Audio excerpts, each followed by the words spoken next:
संगठन के बारे में पढ़ेंगे, ठीक है ना। तो विश्व के प्रमुख आर्थिक संगठन, सब लोग हेडिंग डाल दीजिए, विश्व के प्रमुख आर्थिक संगठन।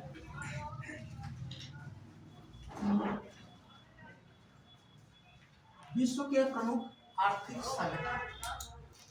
हम लोगों ने एक क्लास में कुछ संगठनों को जो है कवर किया है, उस संगठनों को छोड़ करके हम लोग इसे कवर करेंगे। जैसे उन संगठनों में सबसे महत्वपूर्ण, जैसे अगर हम बात करें विश्व के जो महत्वपूर्ण आर्थिक संगठन हैं, उनमें सबसे पहले नाम आता है IMF, अंतरराष्ट्रीय मुद्रा कोष। दूसरा जो नाम आता है वो आता है विश्व बैंक का। अजी बेटा सब लोग अजी, विश्व बैंक कोई पूछे नहीं आकर के बैठ गए, ठीक है ना, विश्व बैंक, ठीक है ना। अगर हम बात करें WTO, ठीक है ना, बात करें अंकटाड, बात करें हम लोग यहाँ पे, ठीक है ना, G20, ठीक है ना। इसी क्रम में G7, क्रम में देखेंगे G15, ठीक है ना। यहीं पे आपको यूरोपीय यूनियन है ना, अफ्रीकी यूनियन, इस सब के बारे में भी हम लोग, और भी जो संगठन है, ठीक है ना, जो साफ्टा वगैरह क्या है, नाफ्टा क्या है, इस सब, ओपेक क्या है, एपेक क्या है, इस सब के बारे में संक्षिप्त, ठीक है ना, जो है, जो उसको नोट बनाते हुए और विधिवत आगे बढ़ेंगे, जिससे कि आपके एग्जाम में जो भी क्वेश्चन आए वो आसानी से हो सके, ठीक है ना। तो चलिए, तो हम लोग सबसे पहले इसको देख लेते हैं कि इस संगठनों की आवश्यकता कब महसूस हुई, है ना, और इसमें से हमने एक दो संगठन को कवर भी किया है, हम उस पर बात नहीं करेंगे, लेकिन हाँ थोड़ा सा संक्षिप्त जो है रिवीजन करा दें, जिससे कि आपको चीजें याद हो जाए, मेमोरी में ताजी हो जाए। जैसे बात करें विश्व के प्रमुख आर्थिक संगठन की स्थापना की शुरुआत का जो पृष्ठभूमि है वो कहाँ से है, वो विश्व युद्ध से जुड़ा। प्रथम विश्व युद्ध का समय कब से कब तक, 1914 से लेकर के 18, है ना, 1918। क्यों हुआ, क्या परिणाम, बात छोड़ दीजिए उसको, ठीक है ना, इतिहास का मुद्दा है। लेकिन इसके बाद एक अंतरराष्ट्रीय स्तर पर एक संगठन अस्तित्व में आया, जो आज संयुक्त राष्ट्र संघ का या विश्व का सबसे पुराना अंतरराष्ट्रीय संगठन कहा जाता है। उस संगठन का क्या नाम है, अंतरराष्ट्रीय, कोई बताएगा, अंतरराष्ट्रीय श्रम संगठन। अंतरराष्ट्रीय श्रम संगठन, अगर क्वेश्चन आता है कि विश्व का सबसे पुराना अंतरराष्ट्रीय संगठन कौन सा है, तो अंतरराष्ट्रीय श्रम संगठन, जिसकी स्थापना है ना 1918 के लास्ट में की गई थी, ठीक है ना। चलिए, इसके अलावा अगर हम बात करें, फिर दूसरा विश्व युद्ध होता है कब, 1939 से चलता 1945, 1940 से चलता है, 39 से चलता है 1945 तक। आपको मालूम होगा कि द्वितीय विश्व युद्ध का समापन है ना कब हुआ, जो है 15 अगस्त 1945 को, जब जापान ने मित्र राष्ट्रों के सामने अपने आप को आत्मसमर्पण कर दिया, है ना।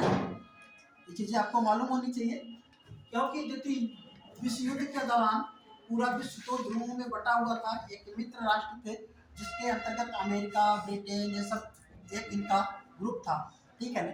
और यहाँ पे जब देखा कि कुछ ऐसे देश कंट्रोल में नहीं आ रहे हैं, तो मित्र राष्ट्रों ने क्या किया, जापान के नागासाकी और हिरोशिमा पर बम गिराए। और वह तिथि कौन थी, 6 अगस्त और 9 अगस्त वर्ष कौन सा था? 1945। 1945 ये 2 बम गिराए गए थे और उस बम में पूछा जाता है, जीएस के ही का ही क्वेश्चन है कि द्वितीय विश्व युद्ध के दौरान जो परमाणु बम प्रयोग में लाए गए थे उसमें किसका प्रयोग किया गया था? तो उसमें किसका प्रयोग किया गया था? प्लूटोनियम का किया गया था। ठीक है ना। और इसी के बाद 15 अगस्त 1945 को जापान ने आत्मसमर्पण कर दिया। ठीक है ना। आत्मसमर्पण, जब जापान ने आत्मसमर्पण कर दिया और यहीं से क्या होता है? द्वितीय विश्व युद्ध समाप्त हुआ। ठीक है ना। अब द्वितीय विश्व युद्ध के दौरान पूरे विश्व में कुछ समस्याएं उत्पन्न हुई। उन समस्याओं को ध्यान में रखते हुए, ठीक है ना, एक समय चल ही रहा था कि अमेरिका की जो है एक जो है राज्य है न्यू हैम्पशायर। न्यू हैम्पशायर एक राज्य है, वहां पे एक स्थान पड़ता है जिसका नाम था ब्रिटेन वुड्स। क्या नाम है बेटा? इस ब्रिटेन वुड्स में 1944 में, मतलब विश्व युद्ध समाप्त नहीं हुआ था, ठीक है ना, चल ही रहा था। 1944 में 44 देशों का ठीक है ना एक सम्मेलन हुआ।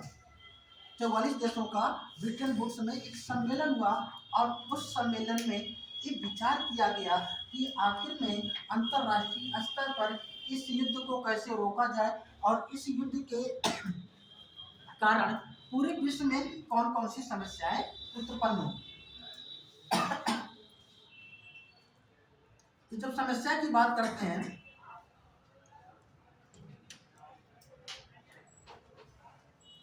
बेटा, इस पे हम इसलिए बात कर रहे हैं जिससे कि आपके दिमाग में सब चीजें क्या है बैठते हुए चले आगे, जिससे आपको हम एक्सप्रेस ट्रेन में बैठा करके सफर कराएं तो आप लोग इधर उधर गिरे ना, बैठे ही रहे सवार में। ठीक है ना।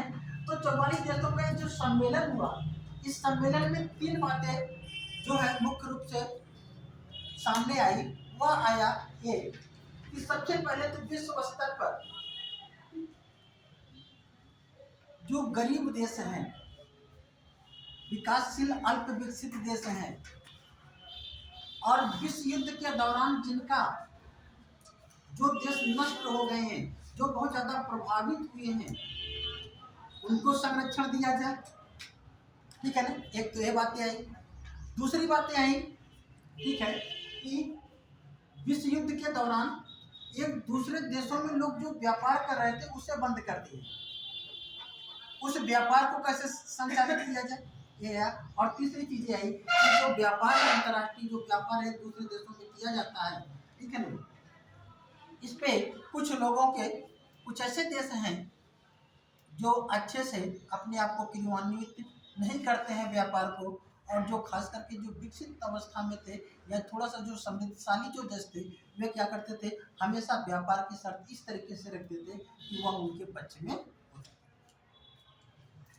इन 3 समस्याओं को ध्यान में रख करके 3 अंतरराष्ट्रीय संगठन बनाने की बात है, हम उस पर बात करेंगे। एक संगठन था, ठीक है ना, IBRD, ठीक है ना, जिसे कहते हैं international bank for reconstruction and development. इसे हम कहें अंतरराष्ट्रीय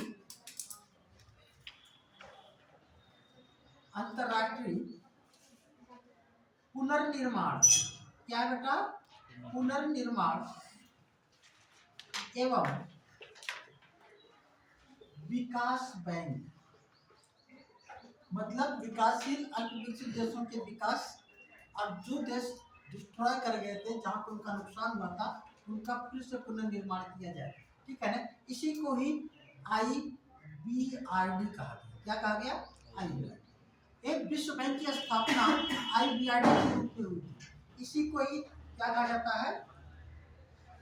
विश्व। इसी को क्या कहा जाता है? विश्व।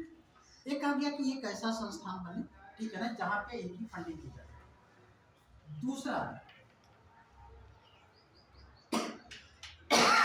था कि अंतरराष्ट्रीय स्तर पर जो लोग व्यापार नहीं कर रहे, व्यापार में शिथिलता आ गई थी। शिथिलता के पीछे कारण था कि अंतर्राष्ट्रीय मुद्रा की तरलता की समस्या उत्पन्न। सर, ये तरलता की समस्या क्यों उत्पन्न हुई?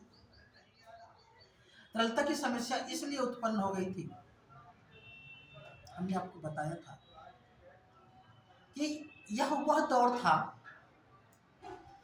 जब कुछ देश अपनी मुद्रा को सांकेतिक मुद्रा में तब्दील कर, मतलब पहले जो सोने चांदी की मुद्राएं चलती थी उसके स्थान पर क्या कागज की मुद्राएं जारी कर रहे थे, और उस कागज की मुद्राओं को कभी भी बदला जा सकता था, विमुद्रीकरण किया जा सकता था। पहले ये था कि मान लीजिए इंडिया के लोग अगर किसी दूसरे देश में गए, व्यापार किए, वहां से सामान बेचे और वहां से मुद्रा के रूप में उन्हें सोने चांदी के सिक्के मिले, लेके चले आए, कोई दिक्कत नहीं। लेकिन अगर हम यहाँ से चले जाएं, कहीं पे बेचे हमारे देश के लोग और वहाँ पे उस देश की कागजी मुद्रा हमको मिले और फिर हम अपने देश आए और वो अपने देश की मुद्रा बदल दे और हमको पता भी नहीं चलेगा, क्योंकि अंतर्राष्ट्रीय स्तर पर उस समय कोई ऐसा ऑर्गेनाइजेशन नहीं था कि इस तरीके की कोई विवाद हो, कोई डिस्प्यूट हो तो सुलझा सके। तो अब यहाँ पे जो पत्र मुद्रा जारी हो रहा था, सांकेतिक मुद्रा जारी हो रहा था, वो व्यापार करने वाले देशों के लिए क्या किया, हतोत्साहित कर दिया कि इससे लोग प्रोत्साहित होने के बजाय हतोत्साहित हुए। दूसरी चीज है, अब युद्ध हो गया, हम आपके यहाँ कुछ सामान बेचे थे, आपका मुद्रा हमने लिया था, युद्ध हो गया, पता लगा कि एक दूसरे गुटों में शामिल हो गए और पता लगा उस गुट के लोगों ने मुद्रा को चेंज करा दिया, हमारा मुद्रा बदला ही नहीं। समस्याएं होंगी कि नहीं? तो इसलिए जो है इस समस्या की निजात के लिए एक और भी संगठन बनाने की बात आई, जिसका नाम रखा गया अंतरराष्ट्रीय मुद्रा कोष। क्या नाम रखा गया? अंतरराष्ट्रीय, जिसे हम लोग कहते हैं इंटरनेशनल मॉनेटरी फंड, IMF। इसकी स्थापना की बात की गई कि एक ऐसा कोष बनाया जाए, बैंक नहीं, क्या बनाया जाए, कोष बनाया जाए। उस कोष में क्या हो कि जो विश्व के जितने भी सदस्य होंगे उस कोष में कुछ थोड़ा थोड़ा थोड़ा थोड़ा क्या करेंगे, फंड वहां पे जमा करेंगे, सबका वहां पे कोष होगा, ठीक है ना। और उस कोष में क्या होगा, जो देश होंगे वो 25% जो अपने कोटे की धनराशि का क्या करेंगे, सोना में रखेंगे या डॉलर में रखेंगे 25%, और बाकी 75% अपनी मुद्रा में रखेंगे। इसका मतलब इसके पास सोने का एक बहुत बड़ा कोष हो जाएगा, होगा कि नहीं? जब एक इसके पास एक कोष होगा तो सदस्य देशों को किसी को ऋण दे सकता है ना। ऋण देने का मतलब है कि ऋण देगा, उसका काम चल जाएगा, है ना, वो व्यापार अपना कर सकता है। और फिर इस सदस्य जितने भी देश होंगे, अगर कोई भी इस तरीके का मुद्रा का लेन देन हो रहा है, बदला जा रहा है, तो अभी मीडिएटर के रूप में काम करेगा। नहीं भैया, आप क्या करें, आप वहां उसका मुद्रा को चेंज करें। अब IMF इस सब चीजों के लिए ये जिम्मेदारी ले रहा था, ठीक है ना। इसकी एक स्थापना की बात की गई। तीसरा, एक अंतरराष्ट्रीय व्यापार, अंतरराष्ट्रीय व्यापार संगठन बनाने की बात की गई। संगठन जिसका नाम था ITO, ठीक है ना। ITO के गठन की बात कर रहा था, ठीक है ना, कि ऐसा संगठन होगा कि जो एक देश दूसरे देश में जो व्यापार करते हैं, क्या करते हैं, व्यापार करते हैं, उनके सभी देशों के हितों को सुरक्षित किया जाएगा। सभी देशों के हितों को क्या किया जाएगा, सुरक्षित। और इसकी निगरानी कौन करेगा, ITO करेगा। कौन करेगा, ITO। अब यहाँ पे तीन तरीके के पूरे विश्व में देश थे, एक तो विकसित थे, दूसरे विकासशील और तीसरे अल्पविकसित। लेकिन जब यह स्थिति रही होगी 1944-45 में, तो अधिकांश देश अल्प विकसित अवस्था में रहे होंगे, अधिकांश देश गरीब रहे होंगे, और कुछ देश जैसे अमेरिका जैसे देश संपन्न और थोड़ा सा अमीर रहे होंगे। और ये लोग क्या कर रहे होंगे, ये लोग कह रहे होंगे कि हम व्यापार पे हमारा ही वर्चस्व हो, हमारा ही हर चीजें लागू हो। तो ऐसे में ये लोग कभी भी, जो विकसित देश वाले हैं या उस समय जो समृद्धशाली जो देश थे, जो नेतृत्व कर रहे थे उनको ये कभी भी अच्छा नहीं लग रहा था कि अंतर्राष्ट्रीय जो व्यापार संगठन है आईटीओ है ये बने। तो अमेरिका ध्यान रखिएगा, एक बैठक संयोग से ब्रिटेन वुड्स के जो है शहर में हो रही थी, ये अमेरिका में पड़ता है और यहाँ पे अमेरिका ने इसकी स्थापना की बात की कि ठीक है या स्थापित किया जाए, इसकी स्थापना की बात की कि ठीक है, समर्थन दिया, लेकिन इसकी स्थापना पर अपना जो है पैर पीछे खींच लिया, जिससे कि आईटीओ की स्थापना नहीं की जाए। फिर यहाँ पे आईबीआरडी, ठीक है ना, और आईएमएफ के दो संस्थाएं स्थापित हुई। हमने बताया था इन दोनों संस्थाओं की स्थापना ब्रिटेन वुड्स सम्मेलन के तहत 1944 में सम्मेलन होता है और 1945 में अमेरिका के वाशिंगटन डीसी शहर में दोनों संस्थाओं की स्थापना की। दोनों का मुख्यालय अमेरिका के वाशिंगटन डीसी।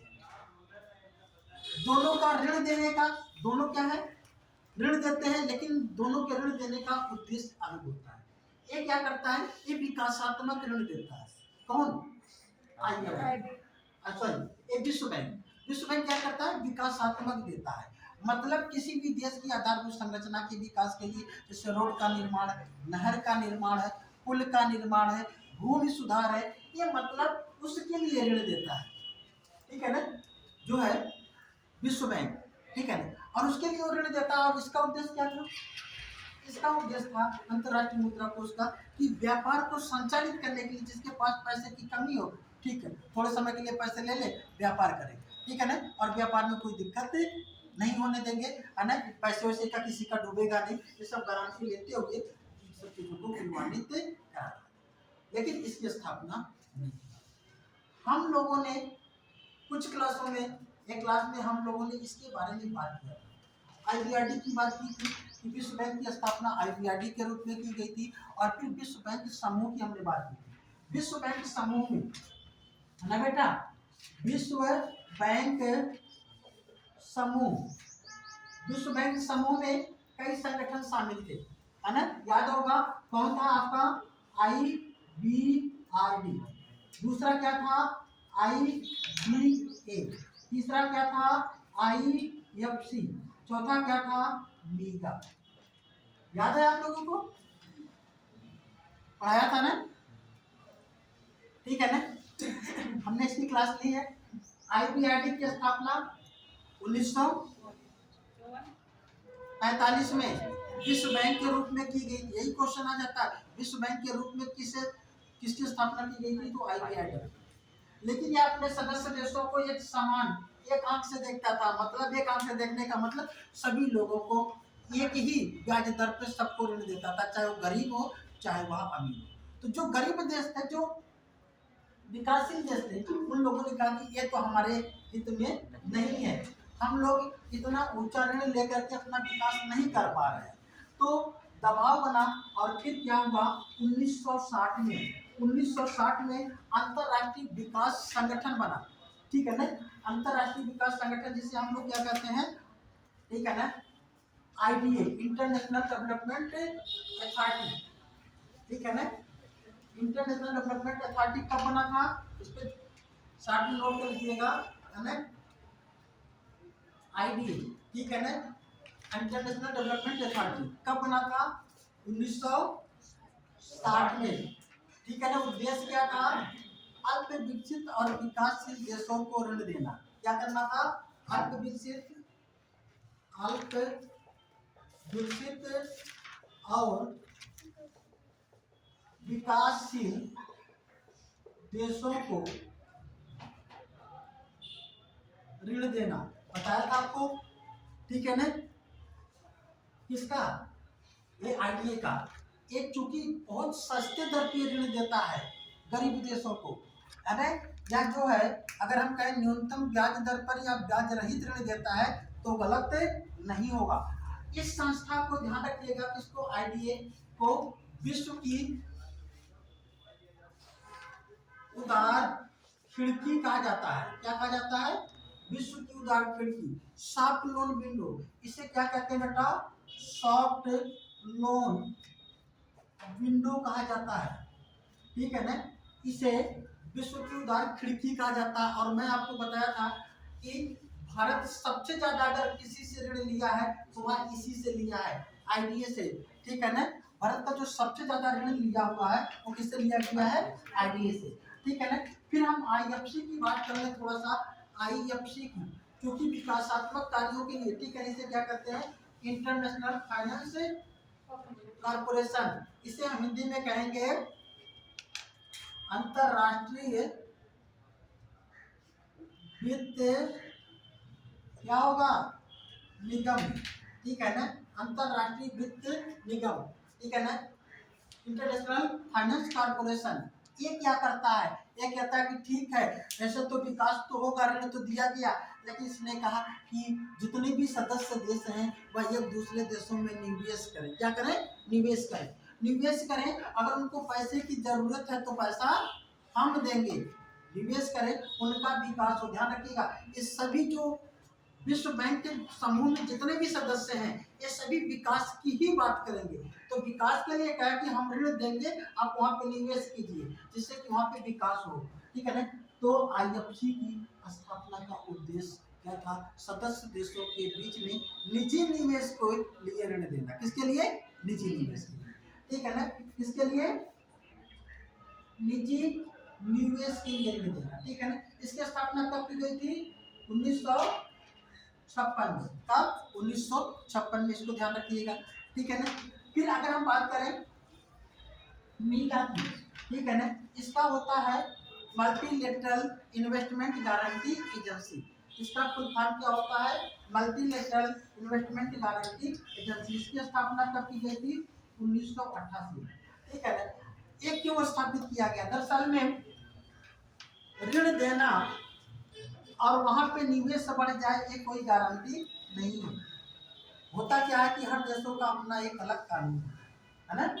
अच्छा, कानून पता लगा कि कोई देश यहाँ से ऋण लिया और किसी देश में इन्वेस्ट कर दिया और उसने अपने देश का कानून बदल दिया, उसका पैसा तो फिर डूब गया, या उसका व्यापार वहां पे नहीं चल रहा है, उसको पैसा तो वापस करना पड़ेगा, तो निवेश प्रोत्साहित नहीं हो रहा था। तो विश्व बैंक के द्वारा 1988 में इसकी स्थापना की गई। ये क्या करता है, इसका उद्देश्य ही है निजी निवेश को क्या देना, गारंटी देना कि आपका पैसा डूबने हम नहीं देंगे, और जो भी कहीं कोई भी देश कहीं पे निवेश करता है तो उस देश के नियम कानूनों के अनुसार करता है तो ठीक है, लेकिन बाद में कोई ऐसा नियम कानून परिवर्तित नहीं किया जाएगा जिससे कि उसके व्यापार में अहित हो, ठीक है ना। तो इसकी गारंटी ये देने की जब बात की तो लोगों ने निवेश को बढ़ाना शुरू किया। बहरहाल है ना, विश्व बैंक में हम लोग इतना ही देखेंगे, बहुत हमने इस पे लिखाया है, अच्छे से समझाया है, पहले तो रिवीजन थी, ठीक है ना।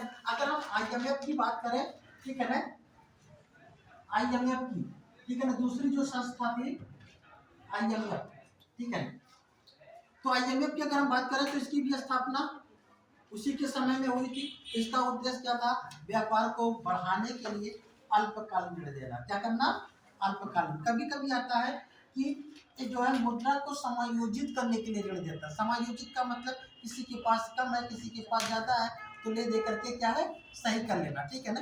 तो अल्पकालीन ऋण और समायोजित, ठीक है ना।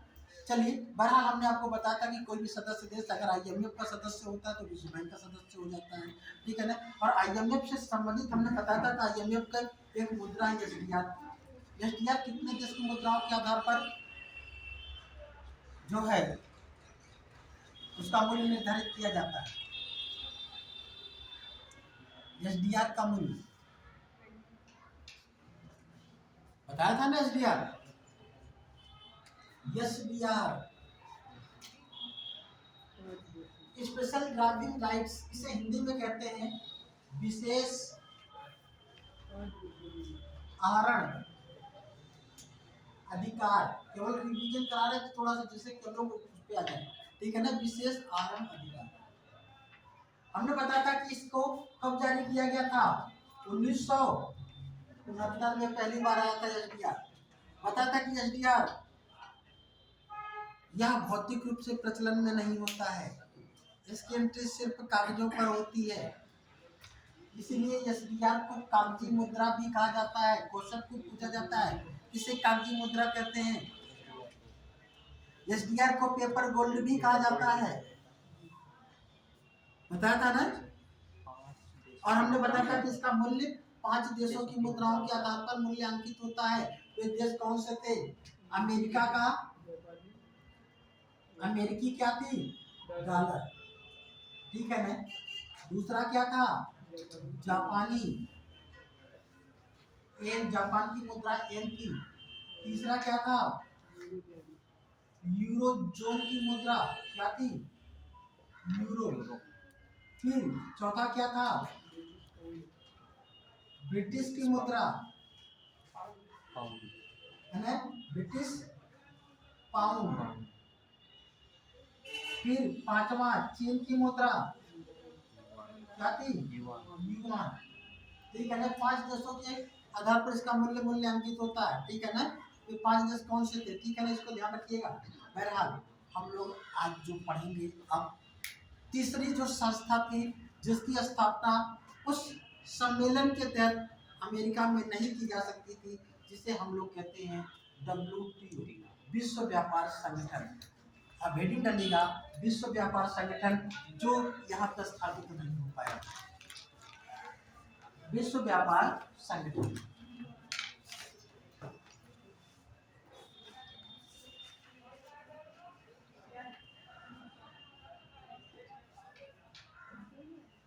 विश्व व्यापार संगठन। अब सभी लोग इस पे अपना नोट करते हुए भी करेंगे, है ना बेटा। विश्व व्यापार संगठन, इसे हम कहते हैं WTO। क्या कहते हैं? WTO। इसकी अगर हम स्थापना की बात करेंगे, WTO की स्थापना की, तो ध्यान रखिएगा इसकी स्थापना 1 जनवरी, कब? 1 जनवरी 1995 को। कब? 1995। अगर हम ये देखें टाइम ड्यूरेशन, तो 50 साल का गैप है। तो क्या 50 साल में कोई अंतर्राष्ट्रीय व्यापार के निगरानी के लिए कोई ऑर्गेनाइजेशन नहीं बना? नहीं।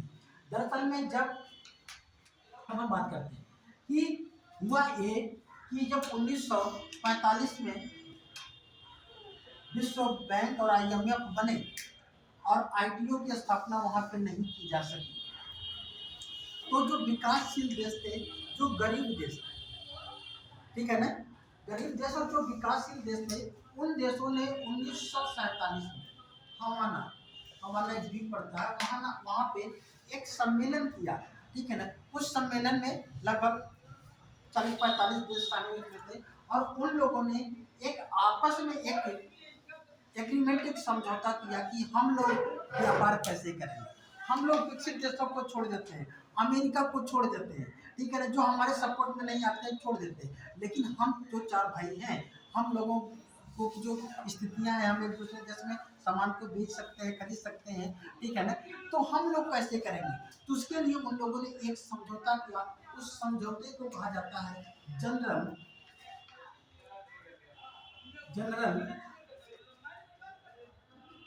एग्रीमेंट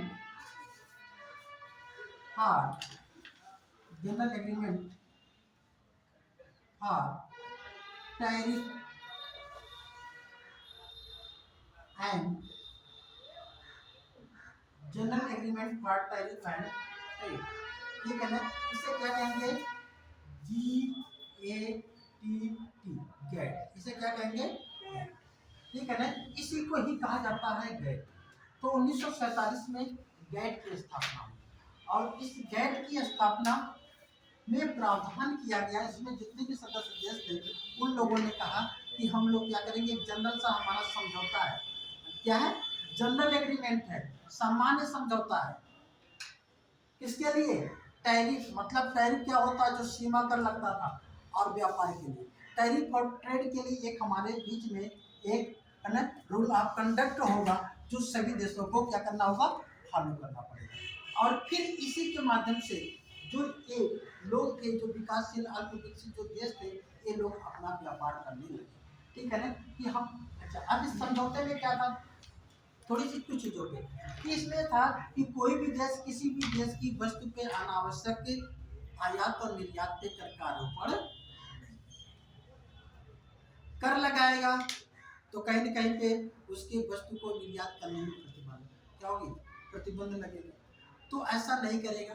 कुछ हाँ, कुछ कंडीशन में कर लगा सकता है, ठीक है ना। ये सब चीज़ें चलती रही और इसके बाद बात जो है देखा गया कि कई फिर ये जो गैट के जो उद्देश्यों को पूरा करने के लिए, ठीक है ना, कई देश इसमें जुड़ते गए, काम कर्म बढ़ता गया और अंतोगत्वा फिर ये हुआ कि नहीं, ये तो जनरल एग्रीमेंट था, अब ये कैसा होना चाहिए, एक परमानेंट एग्रीमेंट होना चाहिए। उसमें ऐसा देशों, ये तो अल्प विकसित और विकासशील देशों का था, अब इसमें कहा कि नहीं, विकसित देश भी इसमें शामिल होने चाहिए।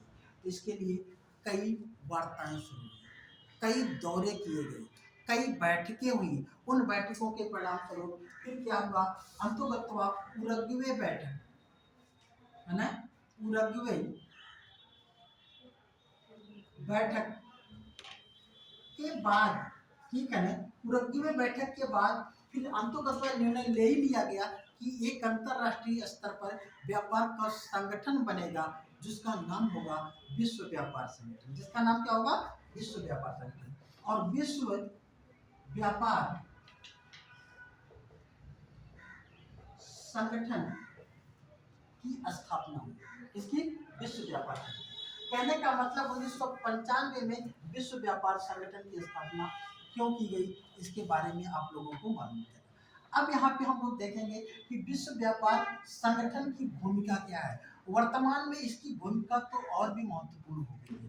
अभी आप लोगों ने सुना होगा कि हमारे देश के जो कुछ किसान हैं, ठीक है ना, अभी वो दिल्ली कूच कर रहे हैं, सुना है ना, दिल्ली कूच कर रहे हैं और वहाँ पे पूरे अपने खाने पीने के सामान लेकर के जा रहे हैं, गाड़ियों के साथ जा रहे हैं और वहाँ पे सरकार ये चाह रही कि लोग दिल्ली ना पहुँचे, ठीक है ना। और उनकी कुछ मांगे हैं, उनकी मांगों में आप लोगों ने बार बार न्यूज़पेपर में देखा होगा, टीवी पे देखा होगा कि किसानों की ये मांगे हैं कि हमारी एमएसपी को, न्यूनतम समर्थन मूल्य को सरकार वैधानिक दर्जा दे दे, मतलब उसके लिए कानून बना दे जिससे कि हमको एमएसपी पे क्या है, ये जो न्यूनतम समर्थन मूल्य हमको मिल रहा है फसलों पर, ये मिलता है।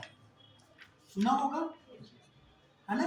आखिर में क्या दिक्कत है सरकार को न्यूनतम समर्थन मूल्य पे कानूनी दर्जा देने में, और किसान इस पे क्यों अड़ा हुआ है, वो चाह क्यों रहा है। अच्छा, इसका जो है वैश्विक परिवेश में क्या प्रभाव पड़ेगा, उस सब के बारे में आज हम लोग इस पे भी बात करेंगे, ठीक है ना, अच्छे से, क्योंकि ये करंट का मुद्दा भी है, ठीक है ना। तो इस पे अच्छे से आप समझ लीजिए कि ये क्या है, और हम लोग डब्ल्यूटीओ के बारे में जो अभी जो क्वेश्चन पूछे जाएंगे उसके भी बारे में हम लोग पहले बात कर लेते हैं, फिर हम उस मुद्दे पे आते हैं। डब्ल्यूटीओ के कुछ बॉक्स होते हैं, ग्रीन बॉक्स, है ना, अंबर बॉक्स से क्या होता है, रेड बॉक्स से क्या होता है, उस पर भी हम लोग बात करेंगे। ये कहाँ से क्यों बॉक्स आया, इसकी जरूरत है, ठीक है। चलिए, तो हम लोग लिख लीजिएगा, डब्ल्यूटीओ की स्थापना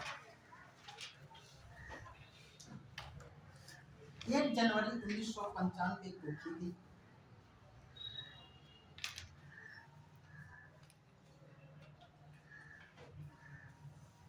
डब्ल्यूटीओ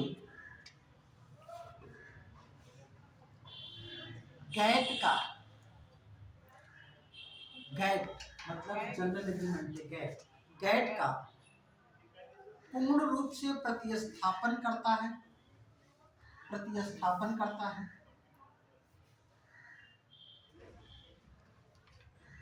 ध्यान रखिएगा, एक बार क्वेश्चन पूछा गया है, डब्ल्यूटीओ गैट का विस्तार है, प्रतिस्थापन है, संकुचन है, सुधार है। तो ध्यान रखिएगा, डब्ल्यूटीओ गैट का विस्तार नहीं है कि बढ़ा करके कुछ किया गया, बल्कि डब्ल्यूटीओ, ठीक है, गैट को पूर्ण रूप से हटा करके उस पर डब्ल्यूटीओ लाया गया, ठीक है ना।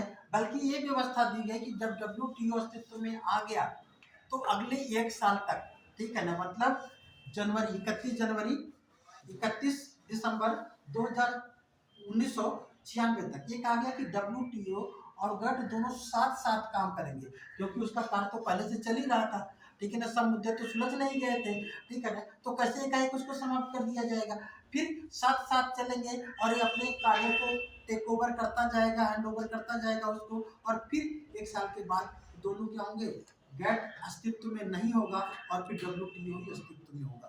इसका मतलब एक क्या किया, WTO जब स्थापित हुआ तो गैट को पूर्ण रूप से खत्म कर दिया गया। तो उसका प्रतिस्थापन है, ना कि विस्तार है, ना कि सुधार। बात समझ रहे हैं ना?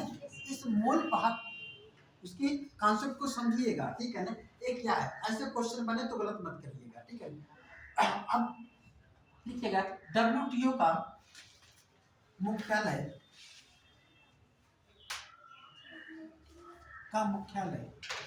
गैट की भांति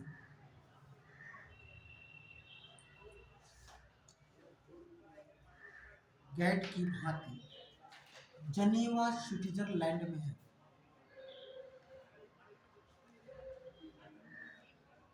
जनेवा या स्विट्जरलैंड में है।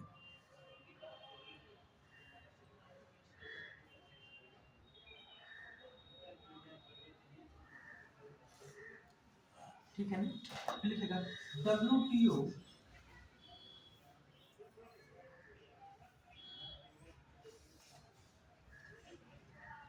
के वर्तमान में सदस्य देशों की संख्या 164 है।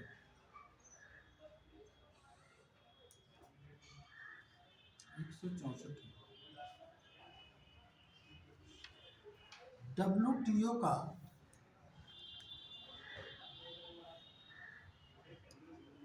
164वां सदस्य देश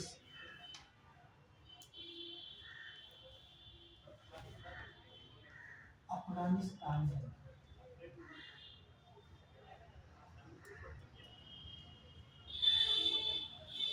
जबकि WTO का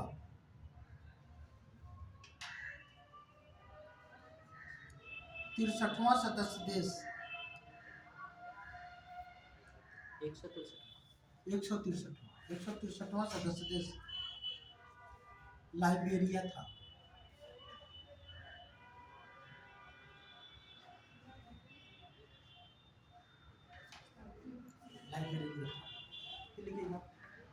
भारत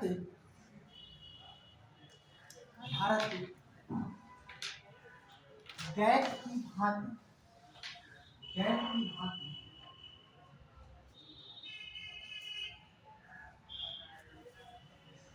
WTO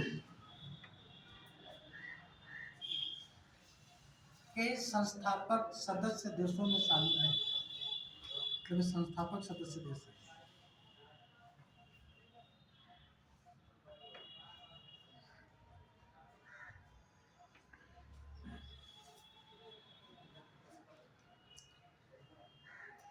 WTO के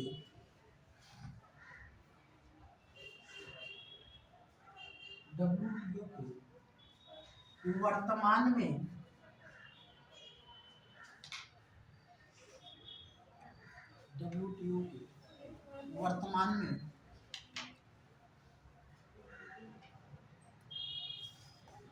महानिदेशक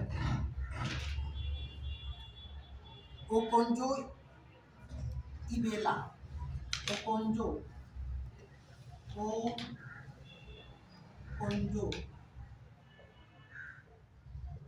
है। ओकोंजो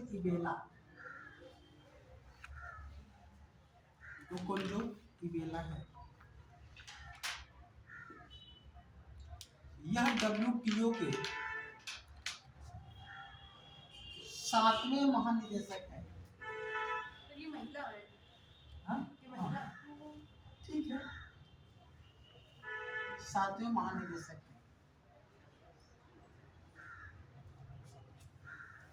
यह 2025 तक अभी अपने पद पे बनी रहेंगी। मतलब याद रहेगा कि उसके बाद कोई बदलेगा, तो हमको याद करना है ना।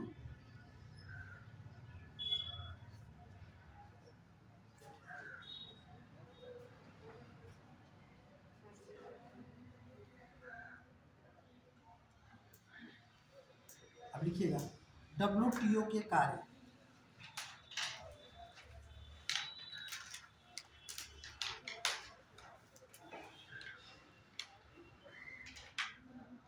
WTO के कार्य देखिएगा WTO के निम्नलिखित कार्य हैं।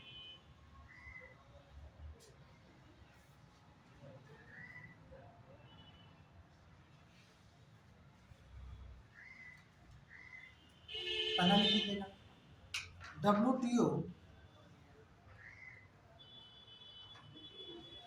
व्यापार पर शुल्क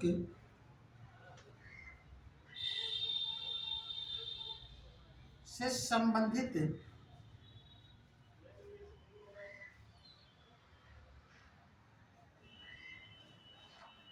संबंधित वर्तमान एवं भविष्य में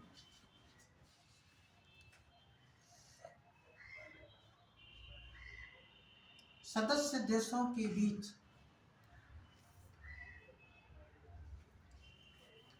विचार एवं विमर्श के लिए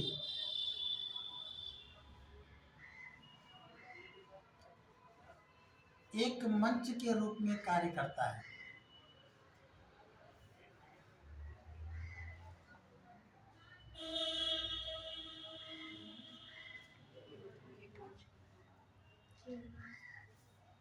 के रूप में कार्य करता है। दूसरा पॉइंट लीजिए WTO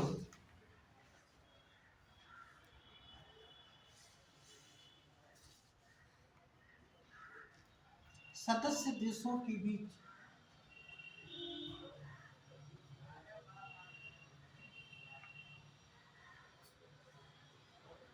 बहुपक्षीय एवं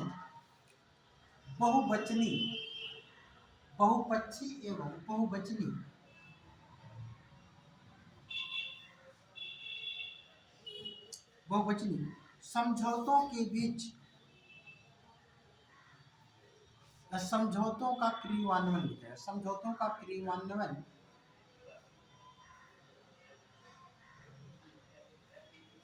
प्रशासन एवं परिचालन हेतु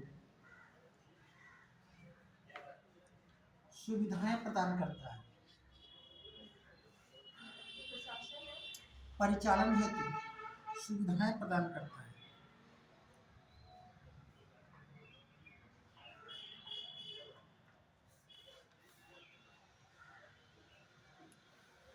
लिख लीजिएगा WTO व्यापार से संबंधित विवादों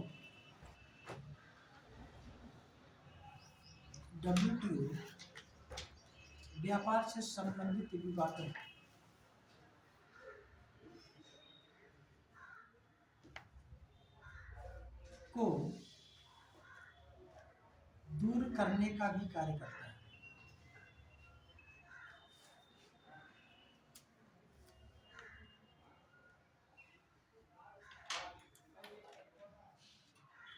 यह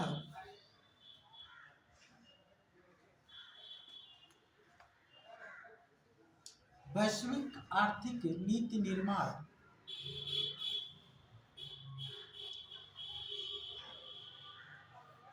में अधिक सामंजस्य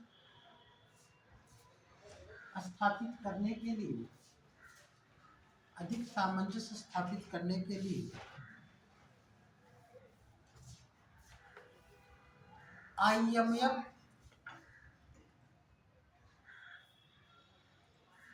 एवं विश्व बैंक का सहयोग भी करता है।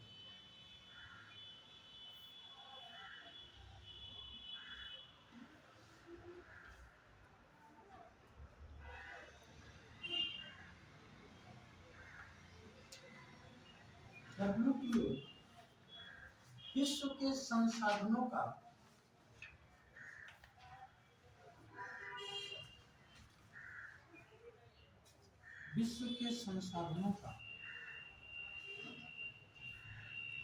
अनुकूलतम प्रयोग का प्रयास भी करता है।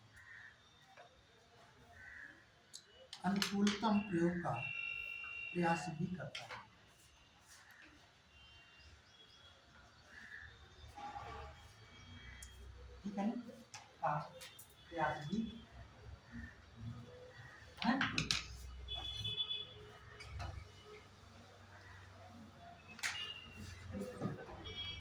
चलिए ध्यान रखिएगा, WTO के ये सब कार्य हैं, इसको आप लोग ध्यान में रखिएगा, कुछ अलग नहीं है, बस केवल एक सिस्टमेटिक सबको भी। अब बात आती है जब WTO की जो महत्वपूर्ण भूमिका है, ठीक है ना, वो किसकी है, ये कार्यों से आपको मालूम चल गया। यहाँ पे बात आती है कि जो WTO है अल्प विकसित और विकासशील देशों के लिए, हाँ, बताया था ये वैश्विक आर्थिक समन्वय स्थापित करने के IMF वर्ल्ड बैंक आदि का बता सकते हैं। IMF और विश्व बैंक की मदद करता है, हाँ, सहयोग करता है, मदद करता है, ठीक है ना, जो भी लिखिए ध्यान रखिए। देखिए WTO की भूमिका कहाँ पे सबसे ज़्यादा महत्वपूर्ण होती है, जैसे मान लीजिए जितने भी देश हैं, हर देश ये चाहता है कि हम अपना व्यापार करें और अधिक से अधिक विदेशी मुद्रा अपना कमाएं। हर देश चाहता है, चाहे वो गरीब हो अमीर हो, हर देश ये चाहता है। जितने भी विकासशील देश हैं वो भी चाहते हैं, अल्प विकसित देश हैं वो भी चाहते हैं कि हम अपने उत्पादों को बेचें और उससे पैसा कमाएं। विकसित देश वाले भी ये चाहते हैं कि हम अपने उत्पादों को बेचें, पैसा कमाएं। अब सभी लोग व्यापार करना चाहते हैं। अच्छा, जब सभी लोग व्यापार करके पैसा कमाने की होड़ में लगेंगे तो कहीं ना कहीं पे अनैतिकता की बढ़ने की संभावनाएं बढ़ जाती हैं। अच्छा, होगा किसके साथ अनैतिक कार्य? अगर देखा जाए तो यहाँ पे जो अल्प विकसित देश हैं, जो विकासशील देश हैं, उनके साथ उतना लाभ के आधार पर उनको व्यापार से लाभ नहीं होगा कि जितना कि विकसित वाले।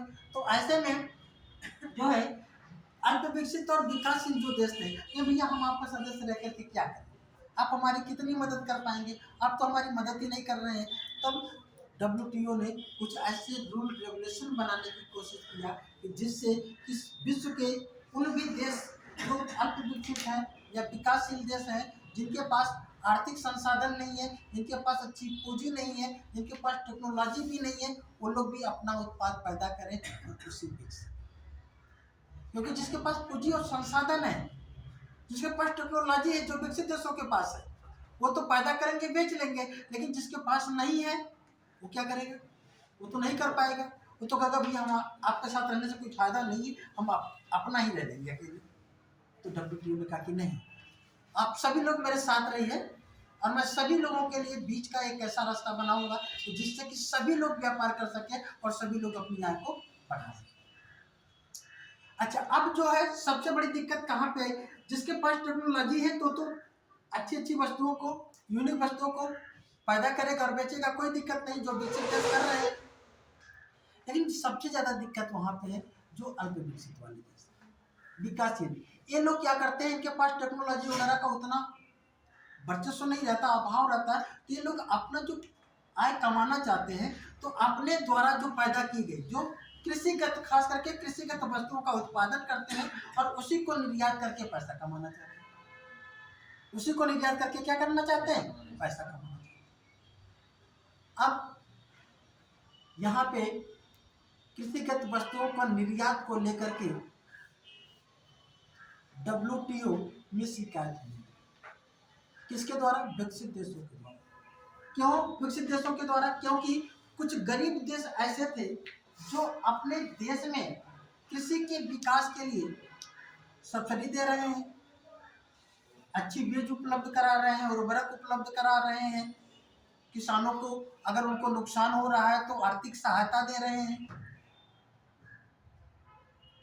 तो अब जो ये अल्प विकसित जो देश थे, अब ये लोग सब्सिडी वगैरह जब देने लगे तो विकसित देश के द्वारा उस पर क्या किया गया?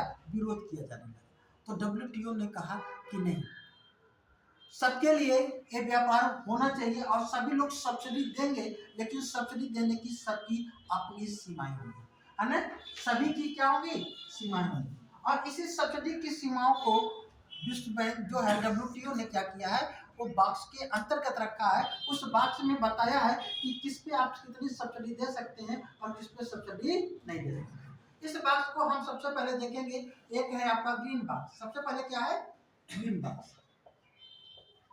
ग्रीन बॉक्स, ग्रीन बॉक्स में जो है कृषिगत उत्पादों पर, लिख लीजिएगा, ग्रीन बॉक्स के अंतर्गत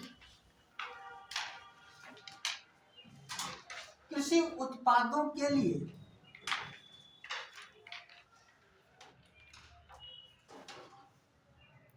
वे सभी प्रकार के खर्च अथवा व्यय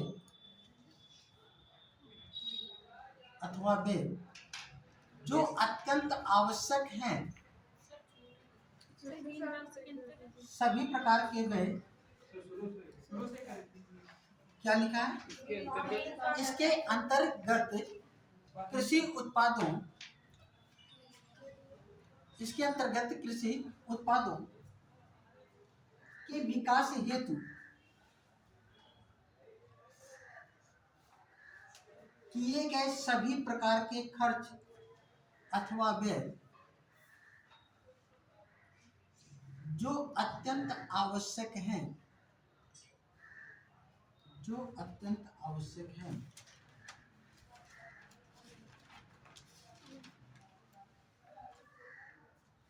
जो अत्यंत आवश्यक है, WTO खर्च करने की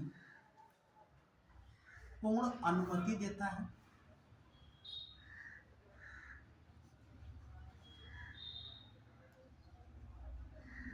इस प्रकार के व्यय में विकसित विकासशील एवं अल्प विकसित देश,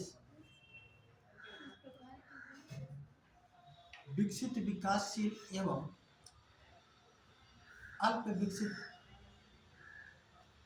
देश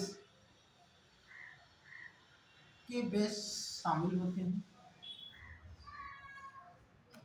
जैसे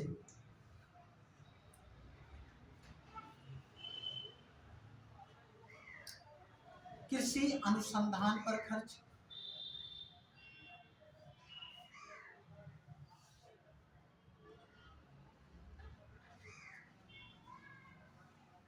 कृषि अनुसंधान पर खर्च, भूमि सुधार पर खर्च,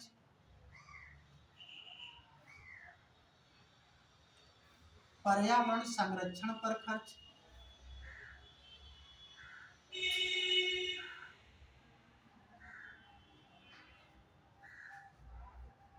संरक्षण पर खर्च आदि। WTO कहता है कि कोई भी देश है वह अगर कृषि अनुसंधान पर खर्च कर रहा है तो जितना खर्च करे वो कर ले, कोई दिक्कत नहीं, ठीक है ना।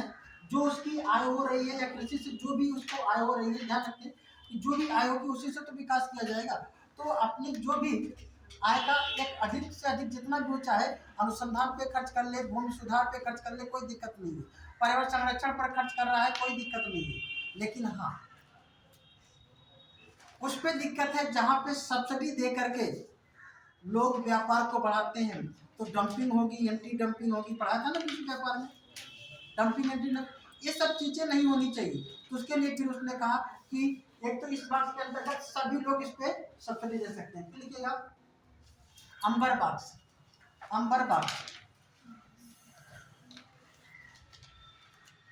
लिखिएगा। अंबर बाक्स के अंतर्गत उन कृषि उत्पादों को शामिल किया गया है जिस पर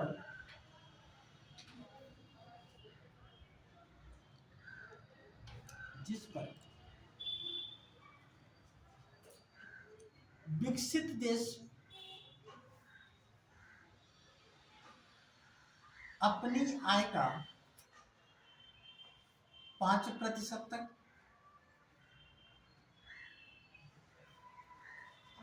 और अल्प विकसित देश और विकासशील एवं अल्प विकसित देश,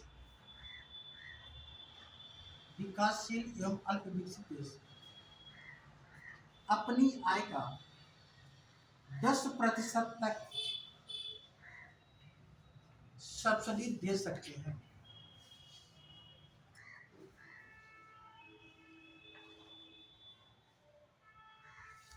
जैसे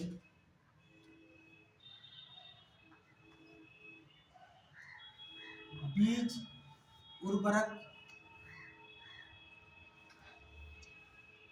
उपकरण, सिंचाई, आदि पर दी जाने वाली सब्सिडी।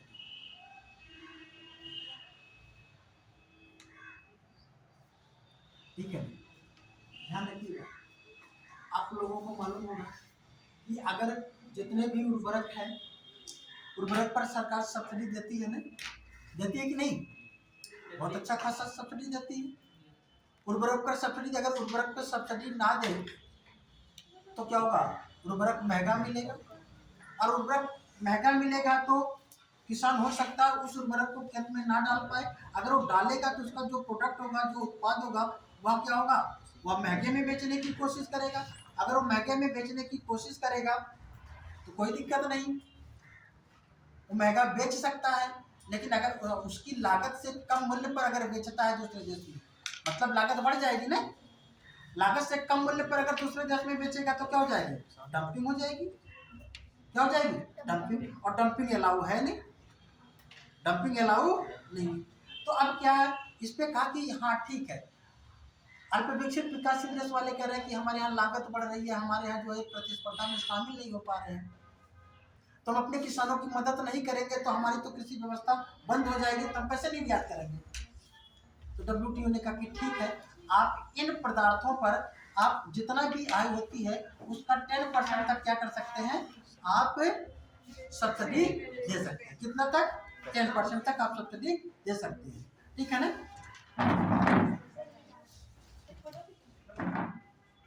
चलो ठीक है, तुम लोग निकल जाते हैं।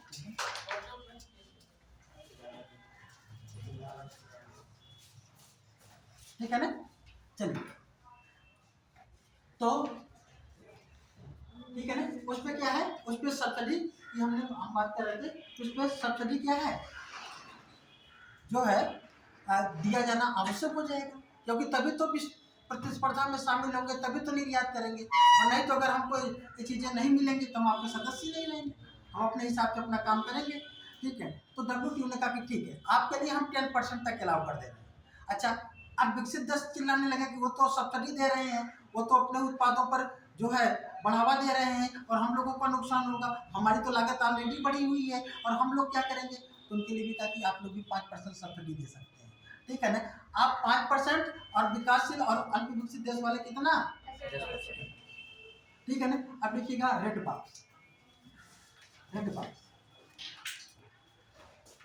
लिखिएगा। इसके अंतर्गत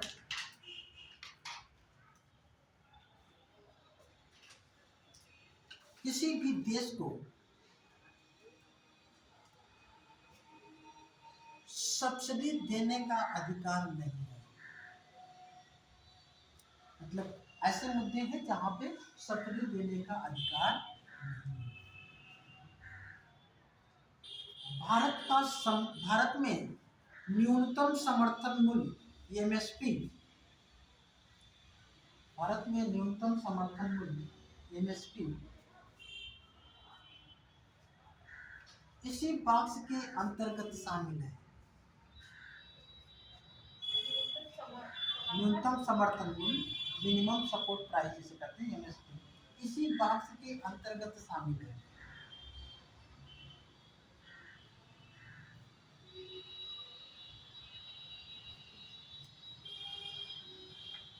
ठीक है ना? बात समझ में आ रही?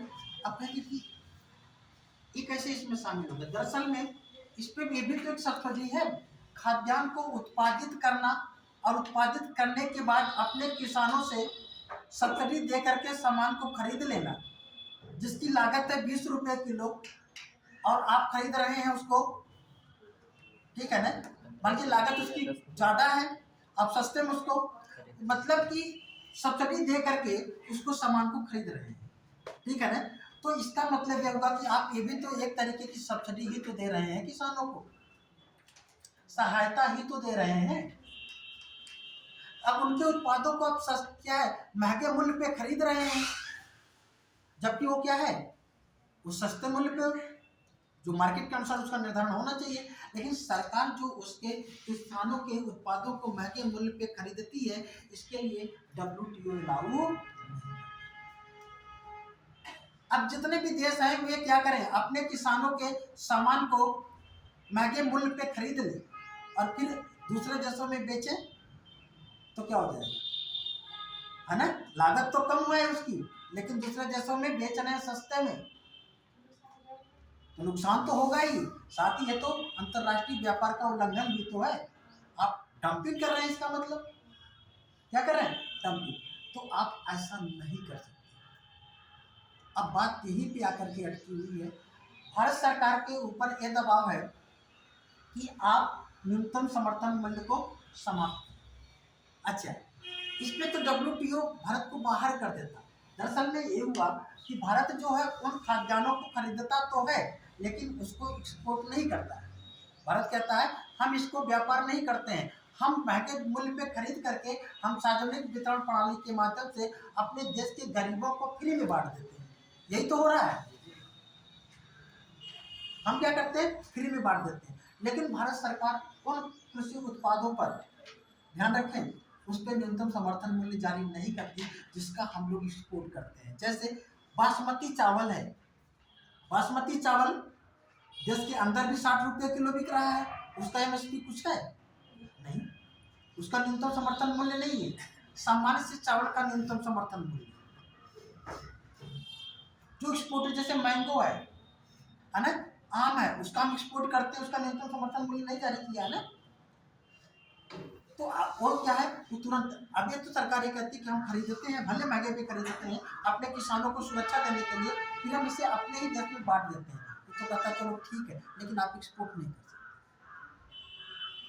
लेकिन हमारे पास अगर एक खाद्यान्न जो इतनी बड़ी मात्रा में है ना, FCI के गोदामों में भरा हुआ है, महंगे दामों पे खरीदा जा रहा है, अगर एक्सपोर्ट नहीं करेंगे तो करेंगे क्या।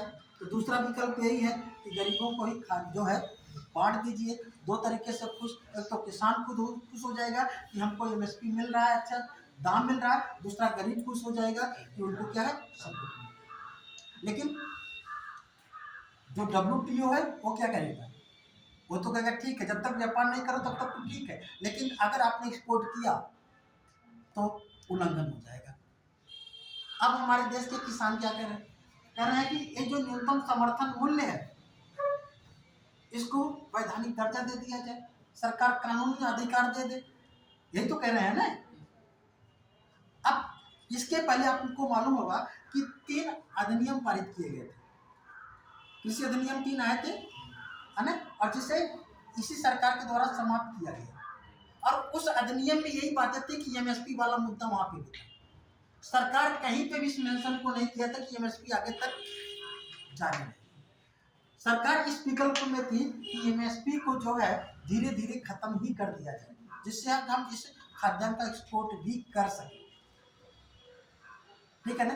तो सरकार उसको दूसरे फॉर्म में लेकर के आना चाह रही है। अब उस तरीके को करने की कोशिश की, लेकिन किसान ने कहा कि ना, MSP तो आप देकर ही रहेंगे क्योंकि हमारी लागत बढ़ती है। अच्छा, अगर MSP नहीं देंगे तो उन्होंने कहा कि नहीं, MSP हम देंगे, न्यूनतम समर्थन मूल्य दिया जाएगा।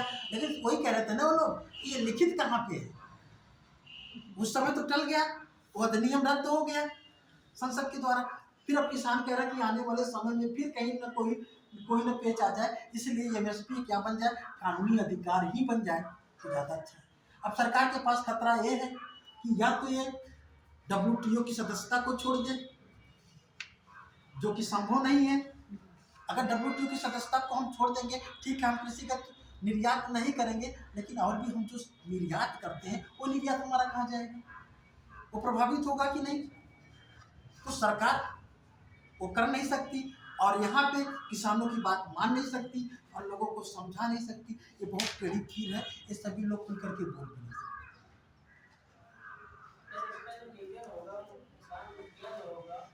वो इस बात को तो मान के अगर समझाया जाए तो वो तो उस बात को समझेगा। हाँ, समझेगा, लेकिन इतना आसान नहीं होता है ना समझना। किसानों को समझा लेना इतना आसान है।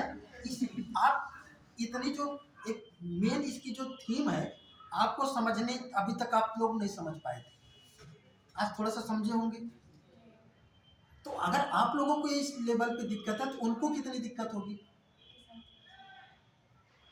और सीधी सी बातें हैं, नो डाउट किसानों को अपना हित भी सुरक्षित करना है। सुरक्षित इसलिए करना है कि ठीक है, कल MSP को खत्म कर दिया जाए, तो हमारे देश में कृषि उत्पाद की लागत ज्यादा आएगी और कम मूल्य पे बिकेगा, तो बताइए किसान कहाँ जाएगा? मर नहीं जाएगा वो? किसान तो अपनी सुरक्षा चाह रहा है ना, किसान भी गलत नहीं है। तो सर सही क्या है?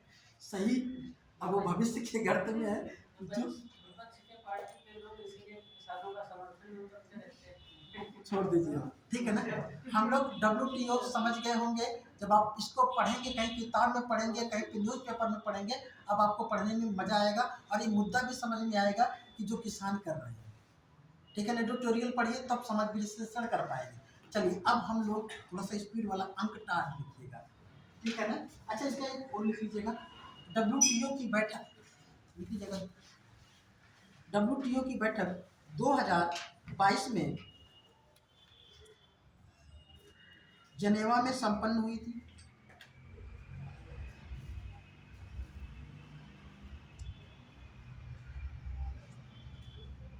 जनेवा में संपन्न हुई थी, हर 2 साल पर होती है। जनेवा में सर 2023 22 में 2 साल के अंतराल पर होता है। जबकि 2024 में यह आबू धाबी में प्रस्तावित है। कहाँ पर? आबू धाबी में प्रस्तावित है।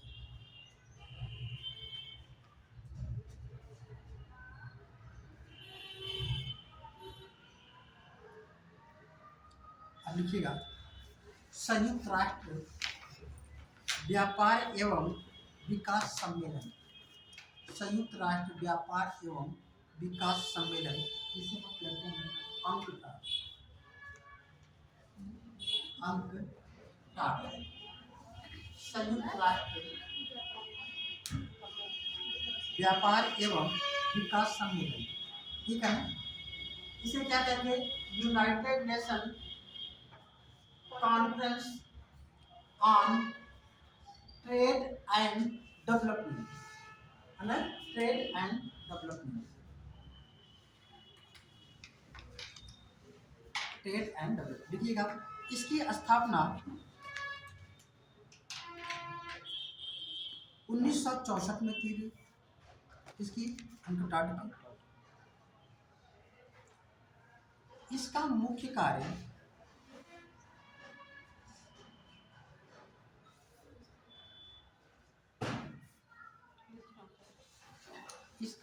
मुख्य कार्य सदस्य देशों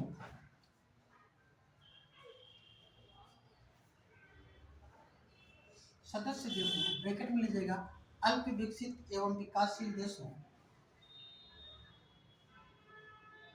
की विकास हेतु एवं विकासशील देशों के विकास हेतु निजी निवेश क्यों लिखिएगा? निवेश को प्रोत्साहित करना था।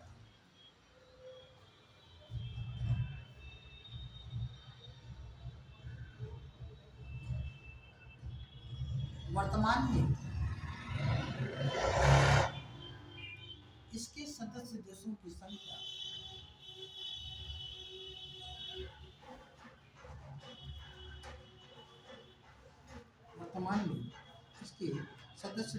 संख्या 195 है। ध्यान रखिएगा, ये नेट पे दिखा रहा है 195, जबकि संयुक्त राष्ट्र संघ के सदस्य देशों की संख्या 193, ठीक है ना। इसका क्या है?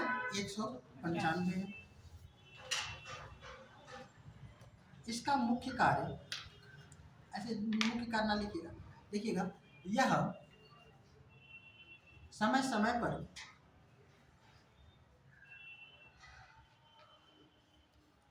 निवेश से संबंधित अपने आंकड़े को जारी करता है।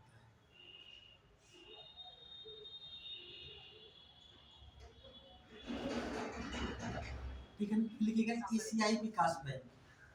एशियाई विकास बैंक कब स्थापित किया गया? ध्यान रखिएगा। अब लिखिएगा एशियाई विकास बैंक। किसकी? हाँ, एशिया विकास बैंक लिखिएगा, एशिया विकास बैंक, ठीक है, एशिया विकास बैंक।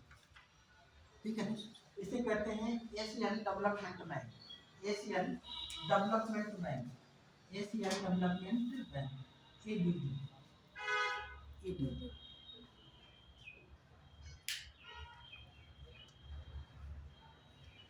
ठीक है, देखिएगा इसकी स्थापना 1966 में की गई। इसकी स्थापना 1966 में की गई। इसने अपना कार्य 1 जनवरी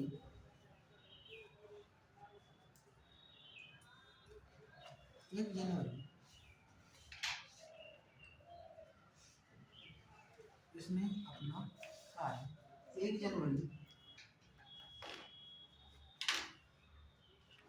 1967 से करना प्रारंभ किया। 1967 से। हाँ 67 से करना प्रारंभ किया।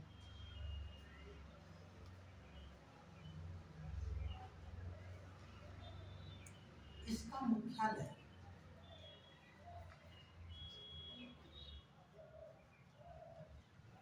फिलीपींस की राजधानी मनीला में है।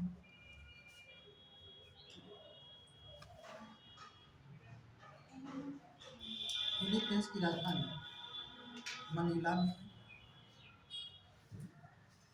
कहाँ पे है? मनीला में। देखिएगा वर्तमान में इसके सदस्य देशों की संख्या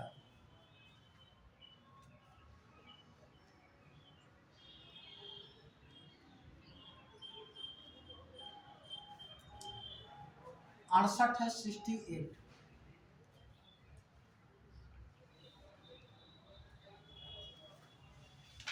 कितना है? 168वां सदस्य देश,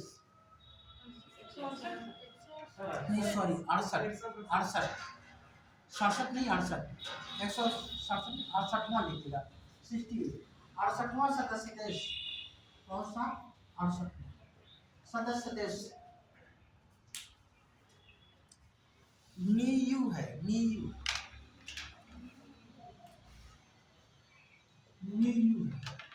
कौन है? नीयू।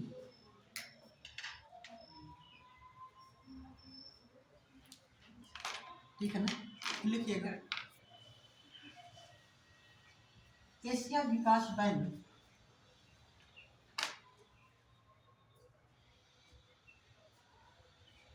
का अध्यक्ष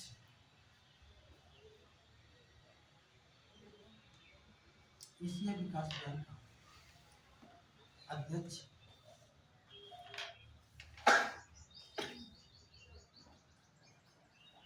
एशिया विकास बैंक का अध्यक्ष किसी जापान के व्यक्ति को बनाया जाता है।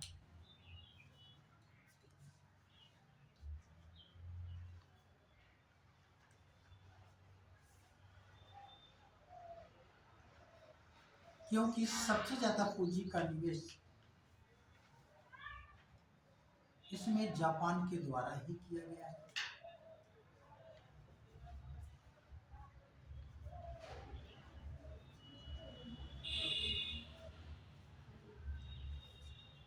वर्तमान में इसके अध्यक्ष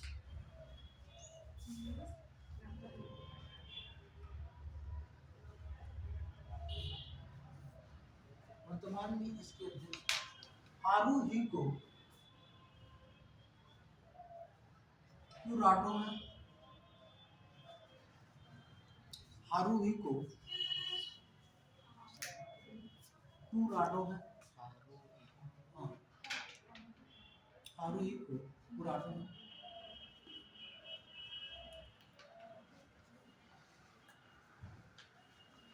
एशिया विकास बैंक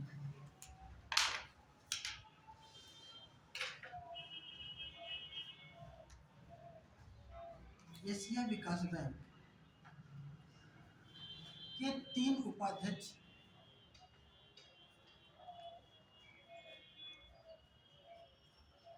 होते हैं। जिसमें एक अमेरिका का, एक यूरोप का,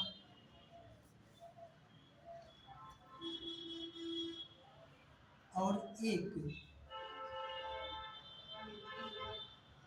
अमेरिका, एक यूरोप और एक एशिया का सदस्य होता है।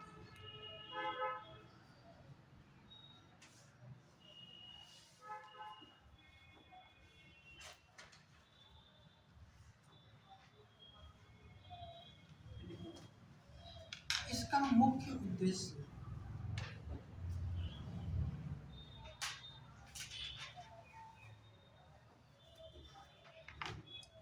एशियाई देशों को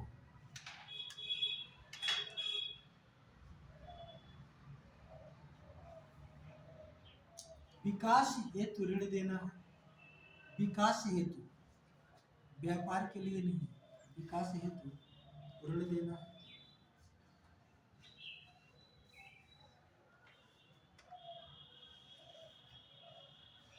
भारत इस बैंक के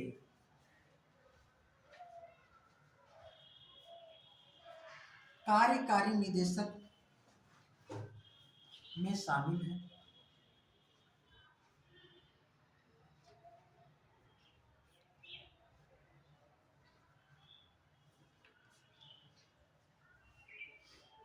भारत के अधिकार क्षेत्र में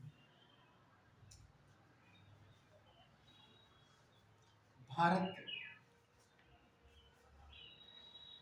बांग्लादेश, भूटान,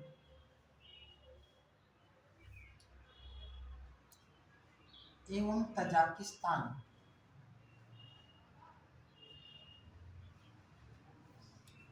आदि देश आते हैं। तजाकिस्तान आदि देश आते हैं।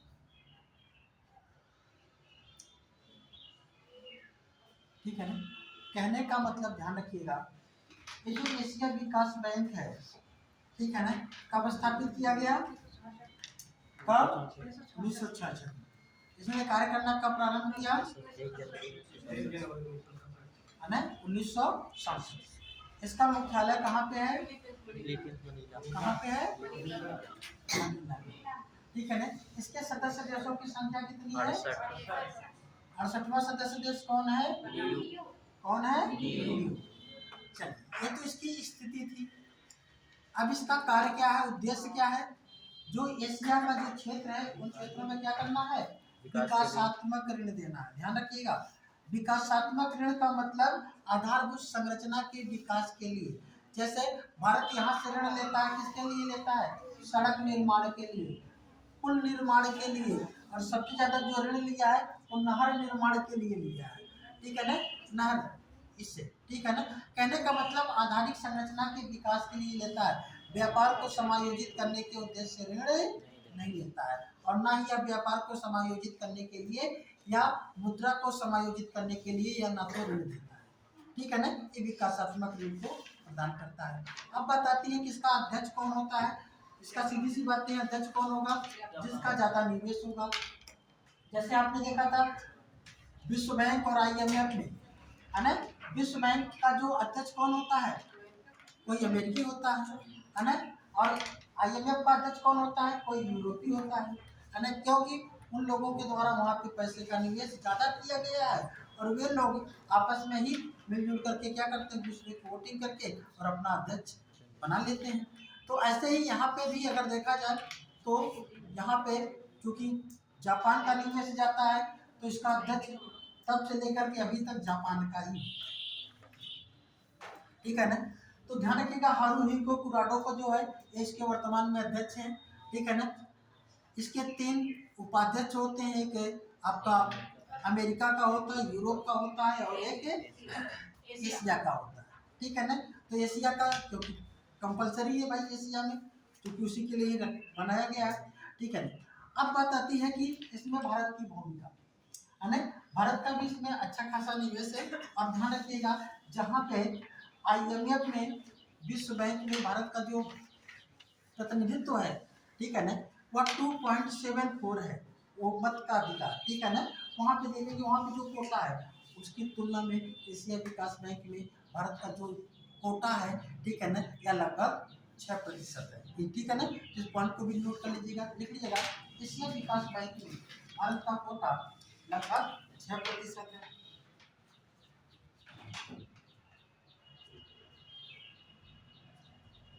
ठीक है ना। अब बात आती है कि इसका कार्यकारी निदेशक की बात करें, ठीक है ना, तो कार्यकारी निदेशक क्या होता है, ठीक है।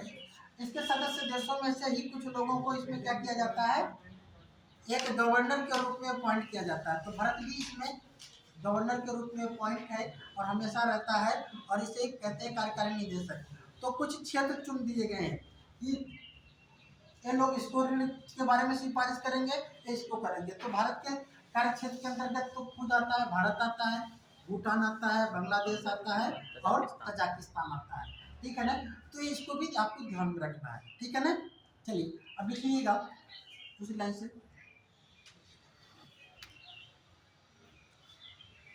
एशिया विकास बैंक में भारत का गवर्नर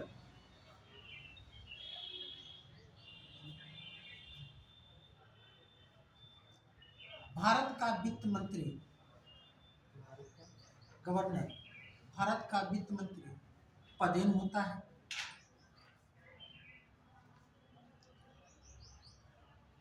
जबकि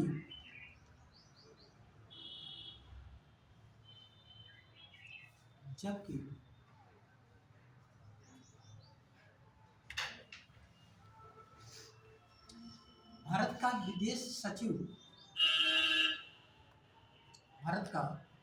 सचिव इसका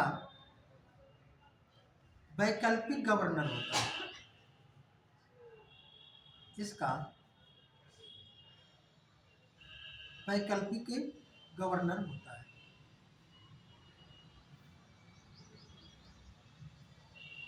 चलिए अब लिखिएगा G7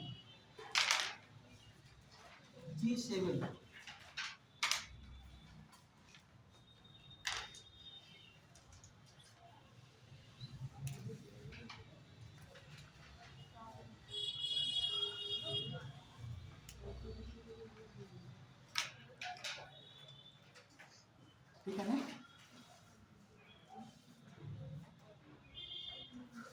G7 ठीक है ना। पहले एक G8 था, अब क्या है ये G7। ये है क्या, जैसे मालूम ही है, ठीक है ना, 7 देशों का एक समूह है। ये कौन से ऐसे 7 देश हैं जो कि अपना एक संगठन बनाने के लिए सोचने लगे। दरअसल में ये 7 विकसित औद्योगिक रूप से समृद्ध देशों का समूह, ठीक है ना।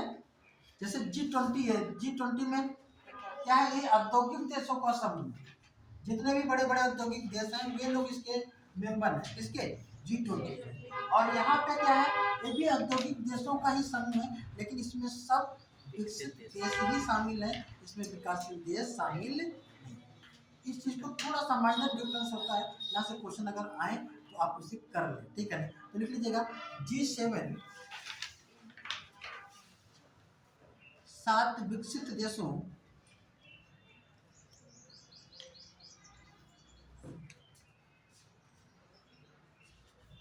का एक समूह है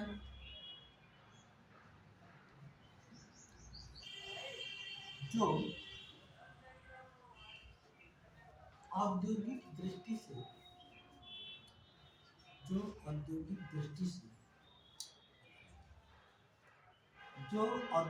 दृष्टि से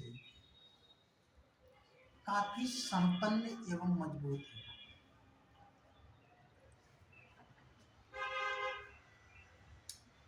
काफी संपन्न एवं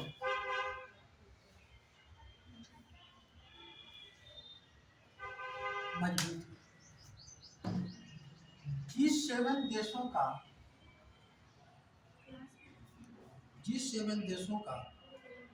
गठन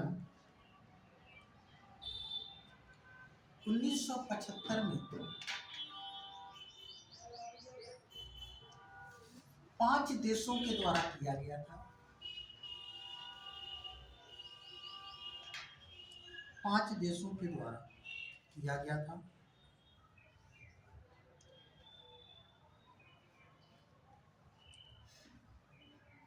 बाद में अन्य देशों को शामिल कर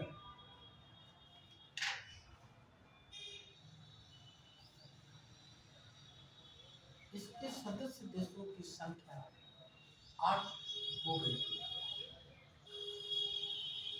इसके सदस्य देशों की संख्या कितनी हो गई थी? 8 हो गई थी।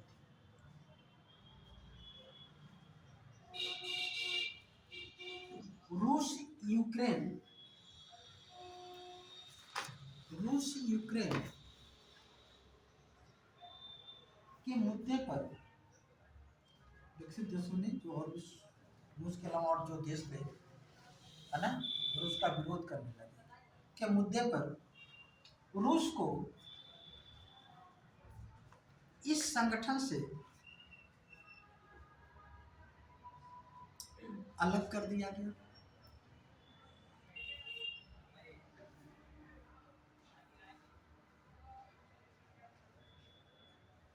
जिससे इस समूह के सदस्य देशों की संख्या 7 रह गई।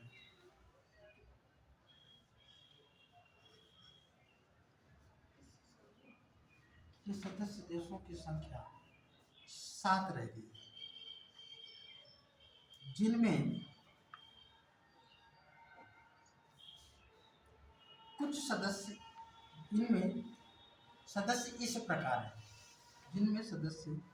इस प्रकार है,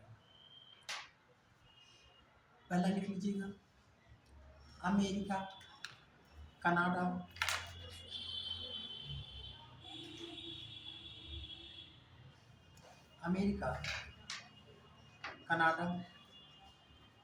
ठीक है ना। फिर लिखिएगा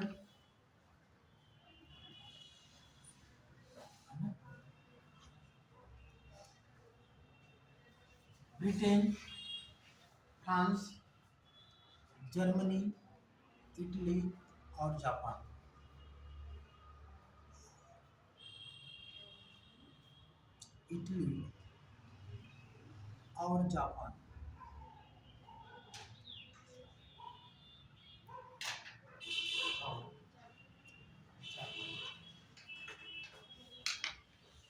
ठीक है ना। अब ये कहिएगा G20, अब तो G21 हो जाएगा। G20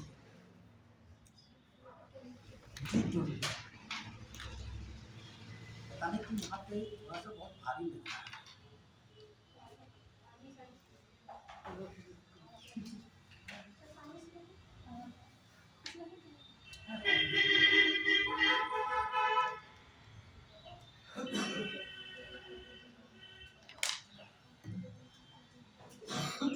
ठीक है ना।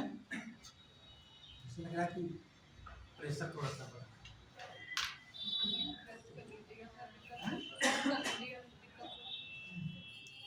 चलिए ठीक है ना, देखिएगा G20, ठीक है ना। दिक्कत होगी ज़्यादा तो कल पढ़ाएंगे, ठीक है। लिखिएगा G20, लिखिएगा G20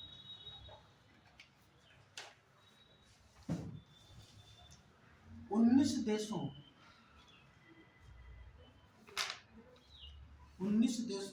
यानी कि G20 में 19 देश हैं, ठीक है ना।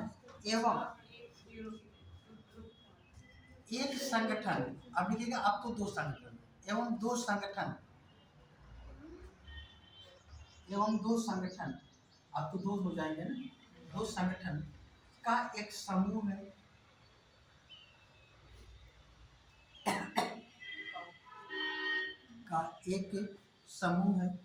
जिसमें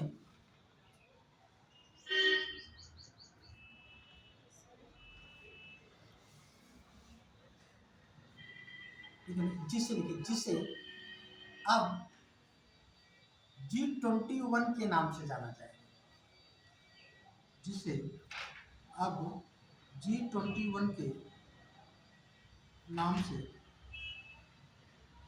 जाना जाएगा। किसके नाम से? G20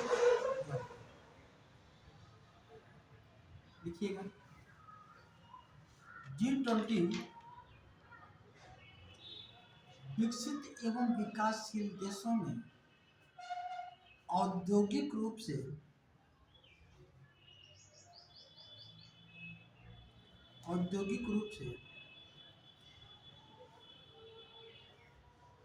मजबूत देशों का समूह है।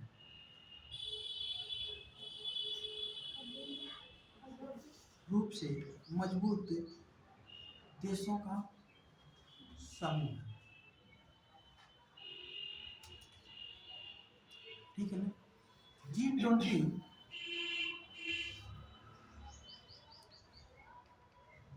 की बैठक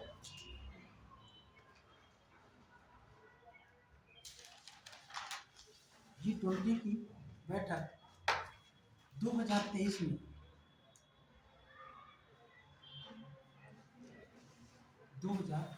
में लखनऊ में की गई।